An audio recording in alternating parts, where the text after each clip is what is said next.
Movie के start में हम एक कपल को देखते हैं, मैट और नादिया। ये दोनों न्यूयॉर्क के एक पुराने घर में शिफ्ट होते हैं। घर की मुरम्मत के दौरान उन्हें एक हिडन कमरा मिलता है। एक रात मैट उस कमरे में बैठकर शराब पी रहा होता है और उसकी बोतल ख़त्म हो जाती है। मैट गलती से विश मांगता है कि काश एक और बोतल होती। फिर अचानक से कमरे की लाइट ब्लिंक करती है और उसे एक असली शराब की बोतल मिल जाती है।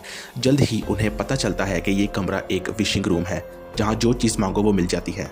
वो दोनों ढेरों पैसे, कीमती हीरे और दुनिया की हर एक लग्जरी मांगते हैं और घर के अंदर ही एक ऐसा जन्नत का माहौल बना लेते हैं जिसे वो चाहकर भी असली दुनिया में नहीं पा सकते थे। नादिया, जिसका 2 बार मिसकैरेज हो चुका है, मैट के मना करने के बावजूद भी रूम से एक बच्चा मांग लेती है जिसका नाम वो शेन रखती है। मैट इस बात से बिल्कुल खुश नहीं होता क्योंकि उसे पता है कि वो बच्चा नेचुरल नहीं है।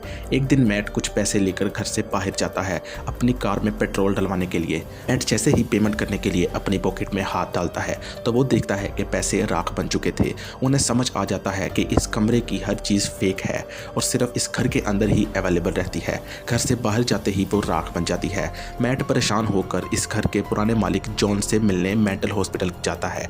जी हाँ, जॉन ने उस घर में अपने ही माँ बाप का मर्डर कर दिया था और फिर उसको मेंटल हॉस्पिटल में भेज दिया गया। जॉन बताता है कि वो खुद भी इस रूम की विश था। उसके माँ बाप ने उसे इस रूम से मांगा था, लेकिन जब उन्होंने घर से बाहर निकलने की कोशिश की तो उनका अंजाम बुरा हुआ, क्योंकि अगर विश से पैदा होने वाले बच्चे को जिंदा रहना है तो उसे उसको मारना होगा जिसने उसे विश मांगकर इस रूम में बुलाया था। जॉन ने उन्हें इसलिए मारा था ताकि वो खुद आज़ाद हो सके। अब शेन बड़ा हो जाता है, लेकिन मैट उसे घर से बाहर नहीं निकलने देता ताकि वो राख ना बन जाए। शेन को लगता है कि उसका बाप उसे कैद करके रख रहा है। एक दिन शेन गुस्से में घर से बाहर निकलने की कोशिश करता है तो उसकी उम्र बहुत तेज़ी से बढ़ने लगती है। मैट उसे फ़ौरन अंदर लाता है, लेकिन अब शेन एक बच्चा नहीं बल्कि एक जवान लड़का बन चुका है। शेन अब अपनी मां नादिया के लिए एक अजीब सा गुस्सा और ऑब्सेशन दिखाने लगता है और अपने बाप मैट का दुश्मन बन जाता है। शेन कमरे से एक नया घर मांगता है जो बिल्कुल असल घर जैसा होता है। वो मैट और नादिया को एक भूल भुलैया में फंसा देता है। नादिया को लगता है कि वो मैट के साथ है, लेकिन असल में वो शेन होता है जिसने मैट का रूप धारा होता है।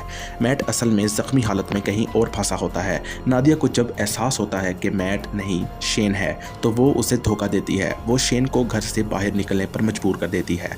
जैसे ही शेन घर की बाउंड्री पार करता है तो उसकी उम्र बहुत तेजी से सेकंड्स में बढ़ने लगती है। वो जवान से बूढ़ा होता है और आखिर में राख बनकर हवा में उड़ जाता है। अब कुछ महीने बाद नादिया और मैट एक होटल में रह रहे होते हैं। नादिया प्रेग्नेंट होती है, लेकिन जब वो मिरर में देखती है तो उसे शक होता है कि ये बच्चा असल है या फिर उसी विशिंग रूम का कोई नया खेल। और इसी सस्पेंस के साथ ये मूवी एंड हो जाती है।